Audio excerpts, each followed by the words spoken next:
So it's 2:20 a.m. Forgive me, it's not an optimal time to shoot a YouTube video right now, but this story needs to be fucking heard. I'd say this is the first time in my life where I felt complete clarity over anxiety.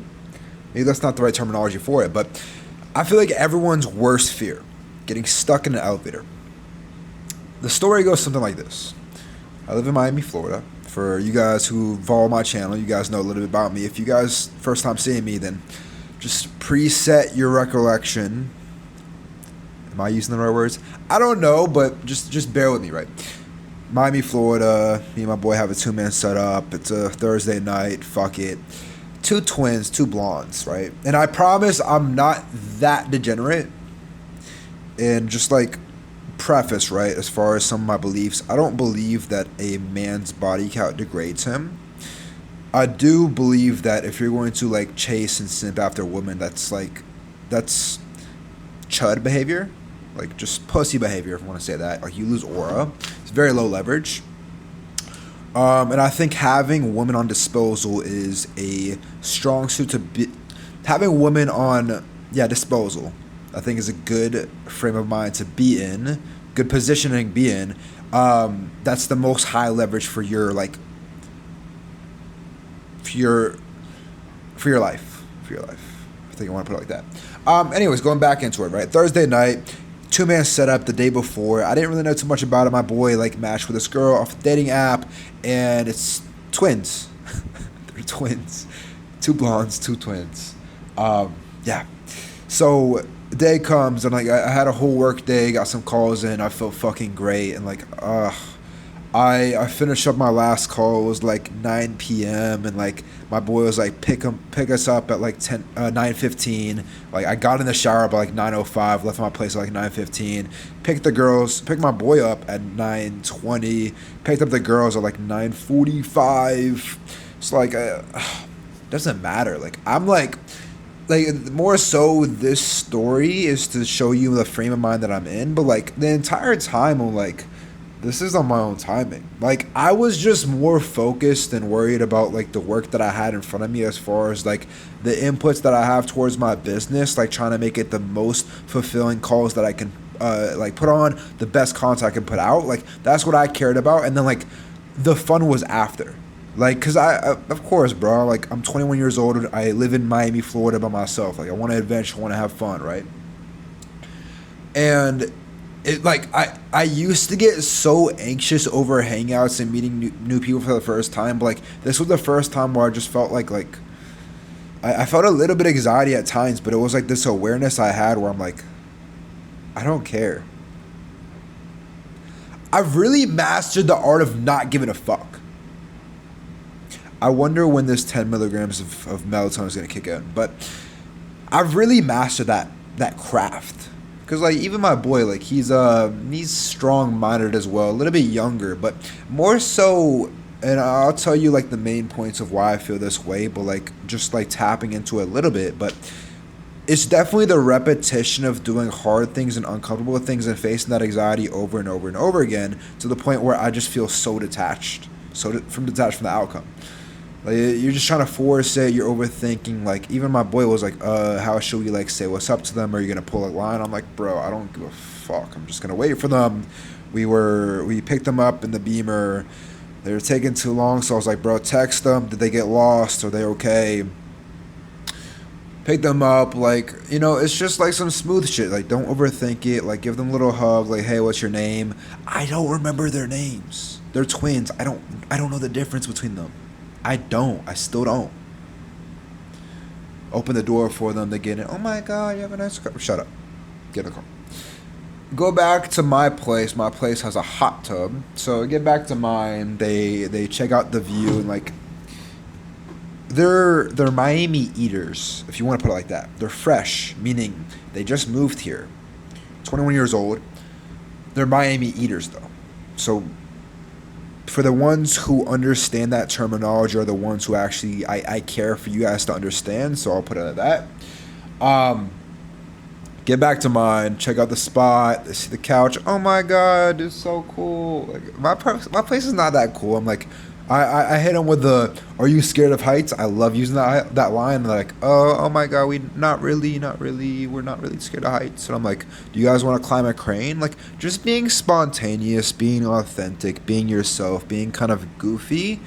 Like, and most of all, not forcing it and just unapologetically being yourself. Like, I just like the same way I talk to you guys on this camera right here is the same way that I talk to them. Obviously, like different framing, different packaging of words, but you get the gist. They see the view, they see the high rise, they see the Aston Martin building of Miami, and it's like beautiful, right? They change. I'm telling you, bro, they're eaters.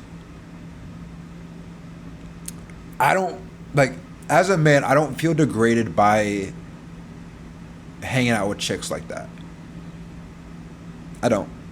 I'm trying to look for like, because obviously like you can make the argument that you like I'm my value's degraded by hanging out with them, but like I just don't believe that as a man your value's degraded by that. Because this is the thing about men and women, right? A woman is born with her value while a man has to earn it. Like, I had to go through hell and back to get in the position that I'm in right now, where you guys see me in this like decent looking apartment. I know it's not like the best thing in the world. I'm not hyping you up as that, but like it's pretty cool. 21 years old, in my place on my own, have my own car, like in the second most expensive city in the United States. So I've definitely been through trials and tribulations to get where I'm at right now. But anyways, like that's why I feel like, if your main commodity as a woman is your sexuality and your chastity, meaning like, okay, are you a whore? That is what degrades them. As a man, like, okay, what value can you provide? Like, are you actually a competent individual? Do you have a strong network? Do you have money? Like, stuff like that, right? Because like the greatest test of a man's IQ is whether or not he's able to bring what his dreams are into reality. Just take a second to think about that. Getting back into it though. We go to the hot tub. Hot tub's closed. We go there for like 10 minutes, and this Spanish guy.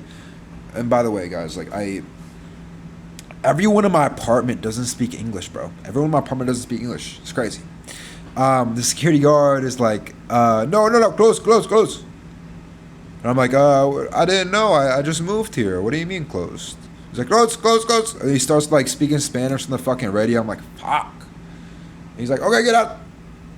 And like he's just waiting there. I'm like, please leave. And the chicks are like, it was like low-key low energy from the chicks. I was like reading them out. I was like, you're ruining the two-man G. But end up getting out because he was cock blocking, bro. Get out. And we're like, oh, okay, what should we do? We have the other place we can go to with the other hot tub. So we're like, okay, let's go to the other place. Get in the elevator to go back up to mine because my boy needs to pick up his stuff. Get in the elevator, and the hot tub is on the 15th floor. It goes up to 16, drops. The elevator drops a floor, but still like heart sunk. Stuck. It starts like glitching out. The buttons start going crazy.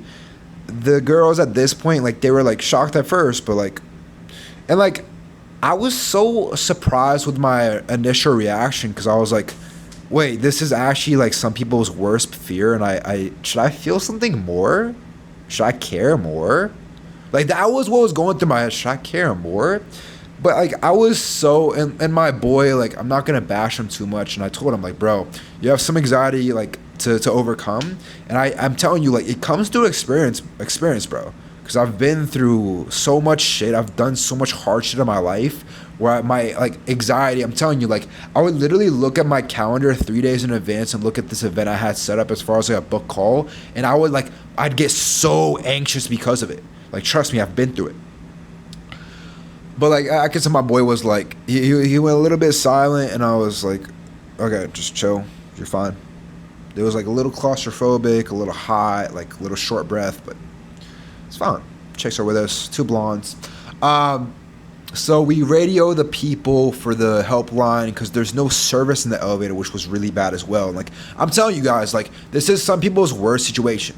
stuck in an elevator. It drops a little bit, like no service. It's like 11 p.m. at that point. So like no one's out. Like this is not like during the day.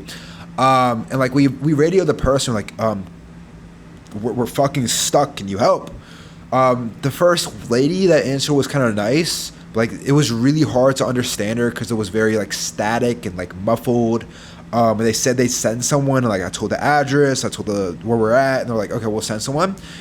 10, 20 minutes goes by, and again, like at this point, like I'm so detached. Like I'm just cracking up with the girls. Like I'm being myself. I'm like, how's your experience going? How is it? Like, what our first time? Are we having fun?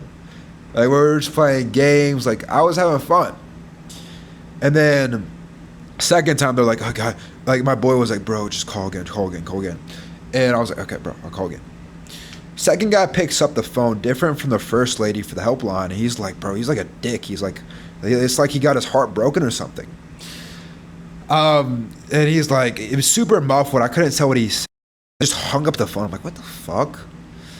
So at that point, I'm like, oh, how long is this really going to take? But in the back of my mind, I'm like, I don't care. Like, I'm not really that worried. Like, I'm having a good time. I'm just presence maxing. I'm just in the moment right now. Not thinking about what could happen. Not thinking about what happened in the past. I'm just like, right now. Like, the girls, like, feeling me a little bit. I was like, it was going good. Like, bro, someone's worst possible scenario, like, turned into a positive situation.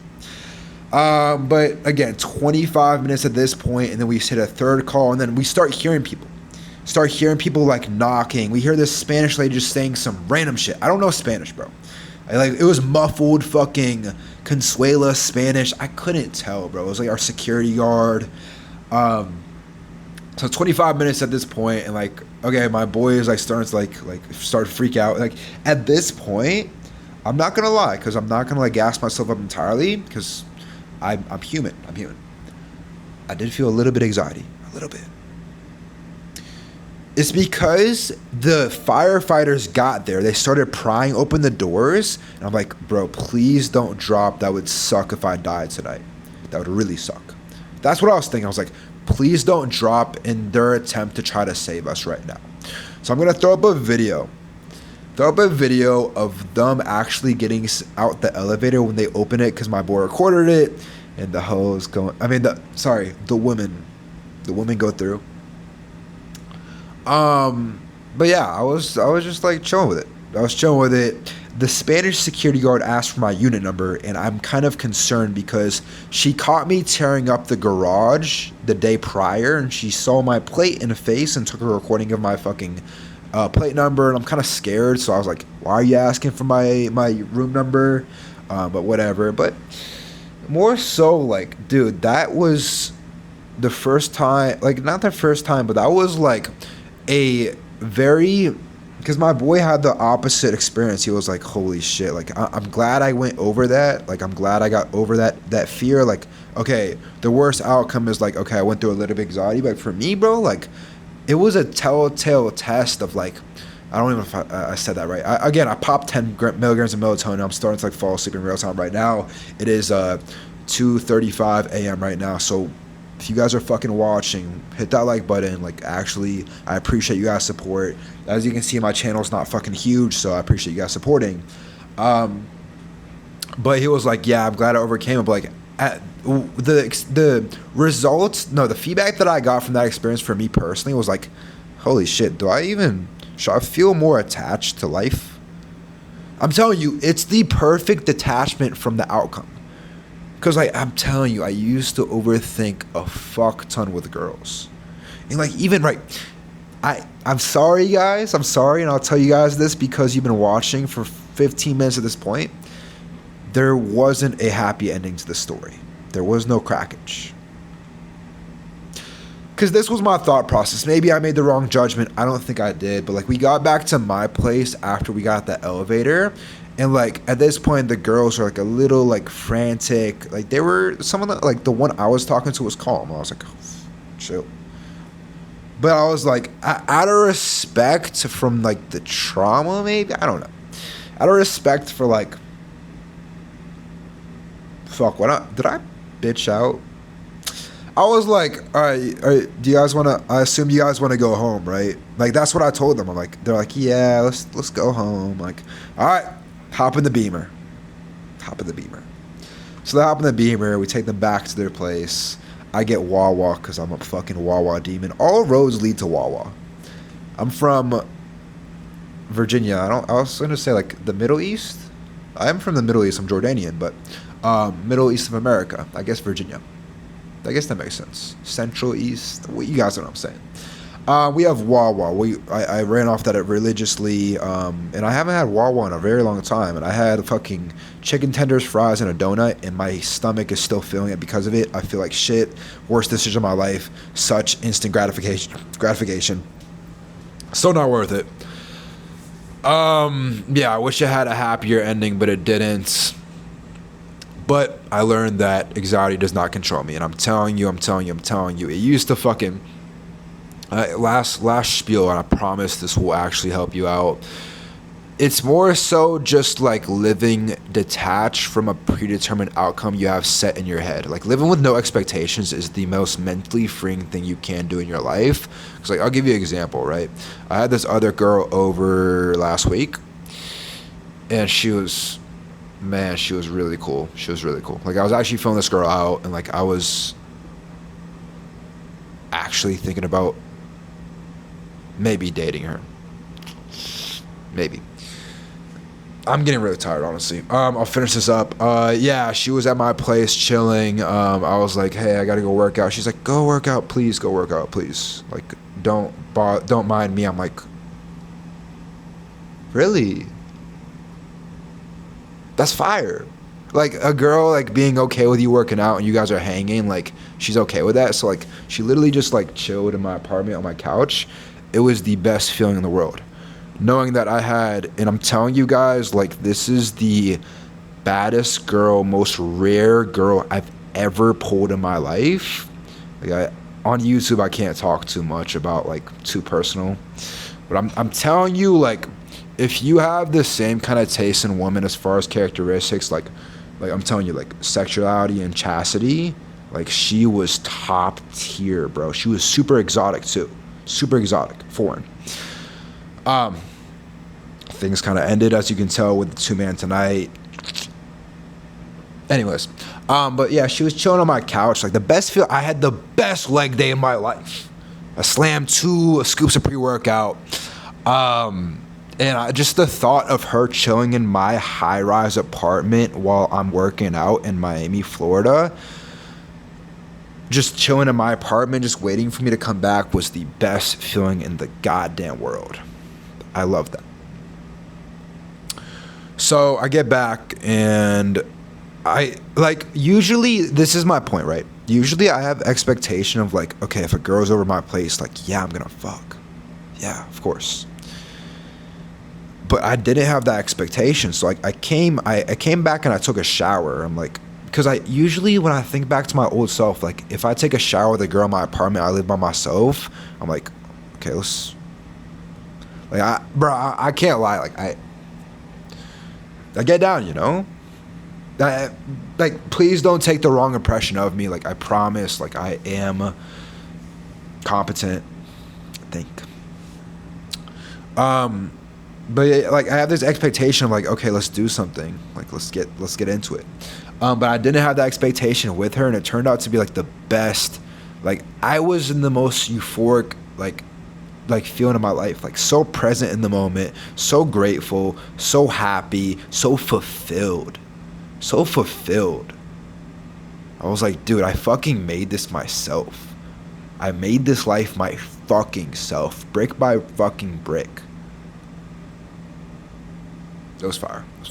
But yeah, live without expectations. And I promise this is not just all about girls. I promise, like, take these lessons, apply it to something like business, because I still apply these principles to myself. Apply it to relationships, obviously. Apply it to certain outcomes you want in life as far as physically. Like, you know, this information can only be as valuable as you let it to in your own mind. So let it be how you want. It's 2:40 a.m. right now.